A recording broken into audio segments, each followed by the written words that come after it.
Hi hello welcome to my channel Pintu Chinnu channel. Kalyan Tanuja ఫ్యాన్స్కి, KT ఫ్యాన్స్కి, mutual ఫ్యాన్స్కి అందరికీ గుడ్ న్యూస్. ఏంది అంటే ఈ ఫ్రైడే డబుల్ బ్లాస్టర్ అన్నమాట.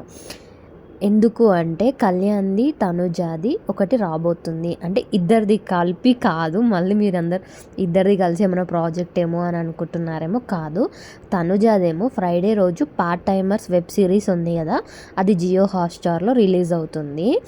చాలా అనిపిస్తుంది. ట్రైలర్స్ అయితే చూశాను, నేను ప్రోమోస్ చూశాను. ఇది చాలా అంటే చాలా బాగుంది తనుజాది web series part timers. Friday రోజు మనకు 4 ఎపిసోడ్స్ రిలీజ్ అవుతాయి తనుజాది. ప్రతిరోజు రిలీజ్ కాదు, వీక్లీ వన్స్ మాత్రమే రిలీజ్ అవుతుంది అది వెబ్ సిరీస్, అదనమాట. ఇంకోటి కళ్యాణ్ ఏంది అంటే కళ్యాణ్ది యూట్యూబ్లో పాడ్కాస్ట్ రిలీజ్ అవుతుంది ఫ్రైడే రోజు ఈవినింగ్ 6:30కి. పాస్ట్, ప్రజెంట్, ఫ్యూచర్ అన్ని దాని గురించి మాట్లాడాడంట దాంట్లో, అదనమాట. ఇద్దరిది ఒకటే రోజు రిలీజ్ అవ్వబోతుంది. Thank you. Please subscribe to my channel. Bye by.